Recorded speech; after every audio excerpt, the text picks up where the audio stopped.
বীরগঞ্জে মহাসড়কে আলু ফেলে প্রতিবাদ কৃষকদের। গোকুল চন্দ্র রায়, বীরগঞ্জ প্রতিনিধি। দিনাজপুরের বীরগঞ্জে কোল্ড স্টোরেজ মালিকদের ভাড়া বাড়ার প্রতিবাদ সমাবেশ ও মহাসড়ক অবরোধ করেছে আলু চাষী ও আলু ব্যবসায়ী সমিতি লিমিটেড। বৃহস্পতিবার 13 ফেব্রুয়ারি সকাল 10:10 ঢাকা পঞ্চগড় মহাসড়কের পৌর শহরের বিজয় চত্বরে এ বিক্ষোভ সমাবেশ হয়। 1 ঘণ্টা সড়ক অবরোধ করে রাখে, এতে ওই মহাসড়কে যান চলাচল ব্যাহত হয়। পরবর্তী সময়ে কৃষকেরা চলে গেলে আবারও যান চলাচল স্বাভাবিক হয়। এ সময় কৃষক বাঁচাও, দেশ বাঁচাও এই স্লোগানে চাষিরা 7 দিনের মধ্যে সমাধান না হলে মহাসড়ক আবারও অবরোধের হুমকি দেন। ক্ষুব্ধ কৃষকেরা জানান, প্রতি কেজি আলুর সংরক্ষণের জন্য আগে হিমাগারগুলোকে 4 টাকা ভাড়া দিতে হতো। এবার তা বৃদ্ধি করে 8 টাকা করা হয়েছে। ভাড়া দ্বিগুণ হয়ে যাওয়ায় তারা ক্ষতিগ্রস্ত হবেন। তাই তারা দ্রুত আগের ভাড়া নির্ধারণের দাবি জানান। তাদের এই কর্মসূচির সঙ্গে স্থানীয় বাংলাদেশ জামায়াতে ইসলামী, বিএনপি নেতা ও বৈষম্য বিরোধী আন্দোলনকারী প্রতিনিধিরা একাত্মতা ঘোষণা করেন। আলু চাষী ও ব্যবসায়ী সমিতির সভাপতি আব্দুল খালেক বলেন, সিন্ডিকেট করে হিমাগারে আলু রাখার ভাড়া অস্বাভাবিকভাবে বৃদ্ধি করা হয়েছে, যা আলু ব্যবসায়ী ও চাষিদের জন্য অমানবিক। বিদ্যুৎ বিলের অযৌক্তিক অজুহাতে এই উপজেলায় 4টি হিমাগারে অন্যায়ভাবে আলু রাখার ভাড়া বৃদ্ধি করা হয়েছে। হিমাগারে চাষিদের বস্তা প্রতি ভাড়া কমানোর জন্য সংশ্লিষ্ট মহলের দ্রুত হস্তক্ষেপ কামনা করেন তিনি। বীরগঞ্জ উপজেলা আলু চাষী ও আলু ব্যবসায়ী সমিতি লিমিটেড আয়োজনে আলু চাষী ও আলু ব্যবসায়ী সমিতি লিমিটেডের সভাপতি আব্দুল মালেকের সভাপতিত্বে বক্তব্য রাখেন উপজেলা বিএনপি সাধারণ সম্পাদক মোহাম্মদ জাকির হোসেন থলু, বৈষম্য বিরোধী ছাত্র আন্দোলনকারী প্রতিনিধি জেমিয়ন রায় ও আল আমিন, আলু চাষী ও আলু ব্যবসায়ী সমিতি লিমিটেড এর সহ সভাপতি শফিকুল ইসলাম, সাধারণ সম্পাদক হরি সুন্দর রায়, ইরফান আলী, আলহাজ লুৎফর রহমান, এনামুল হক, আনারুল, সাইফুল ইসলাম। শাহী হিমাগার লিমিটেড 4 শীতলাই এর ম্যানেজার মোহাম্মদ আরজুর রহমান হিরু বলেন, বাংলাদেশ কোল্ড স্টোরেজ অ্যাসোসিয়েশনের নির্দেশে এবার প্রতি কেজি 8 টাকা করা হয়েছে। গত বছর 7 টাকা প্রতি কেজি আলু নির্ধারণ ছিল। বর্তমানে সব কিছুর দাম বৃদ্ধি, যেমন বিদ্যুৎ, শ্রমিক লেবার সহ সব কিছুরই দাম বেশি।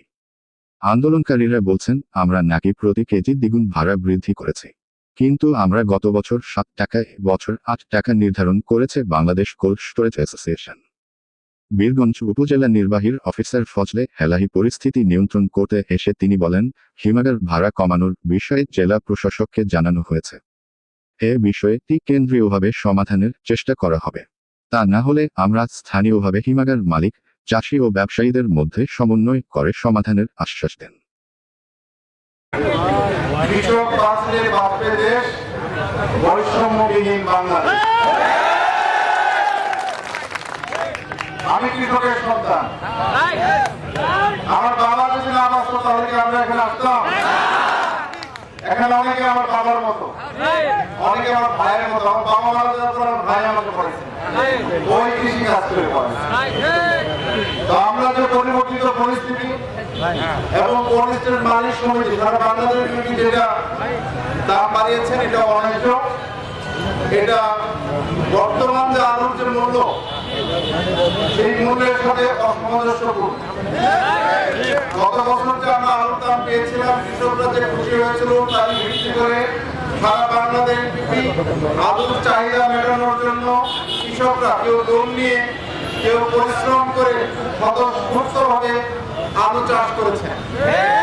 আমরা বিশ্বাস করি এই আলু আমাদের দেশীয় চাহিদা মিটিয়ে রপ্তানি করা যাবে। আমাদের দেশের 30% আলু সরবরাহ করে বীরগঞ্জ, 15% বাংলাদেশের চাহিদা পূরণ করে বীরগঞ্জ।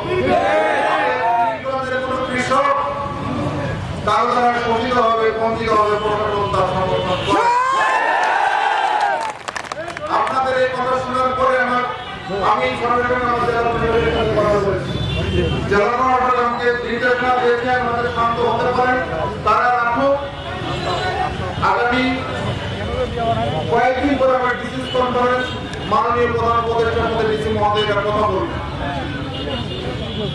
এবং মাননীয় প্রধান উপদেষ্টাকে জানাবেন, আমরা যদি সেন্ট্রালি এটা সুরা হয়, যদি সুরা না হয়, বীরগঞ্জের জন্য আমরা স্থানীয়ভাবে সুরা করব। আমি আপনাদের প্রতি আহ্বান জানাবো, আমরা যে উদ্দেশ্যে একটা আন্দোলন করেছেন, আমরা এই সুরা করে আপনাদের সুন্দরভাবে আমাদের অবস্থান ফিরিয়ে দিই। আমরা রাস্তা অবরোধ বন্ধ করি, আমার সাথে কথা বলতে হয়ে যাও, নাহলে আমরা এর বিরুদ্ধে আইনগত ব্যবস্থা নিই।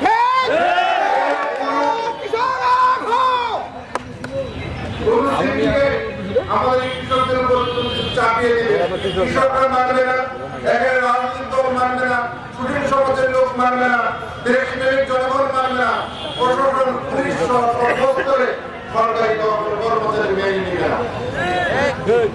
আমরা আপনাদের পাশে আছি, আপনারা যেভাবে চান সেভাবেই হবে। আমরা এটার মধ্যে অফিসারকে আমরা বলে দিয়েছি, এখন যে কমিশন কথা বলবো, সেক্ষেত্রে আপনাদের 2 একর প্রতিনিধি ডাকা হবে, দেখে তারা কি বলতে চায় সেটা শুনবো, শুনে আপনাদের পক্ষে আমরা একটা বিবেক করবো। আমাদের আগ্রহ করবে না,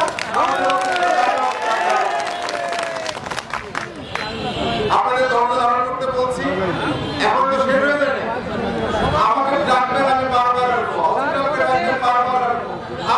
আমরা আপনাদের জন্য, আপনাদের সেবা দেওয়ার জন্য, সরকার আমাদের বেতন দেয় আপনাদের, আপনাদের যেটা মঙ্গল হবে আমরা সেটাই করবো।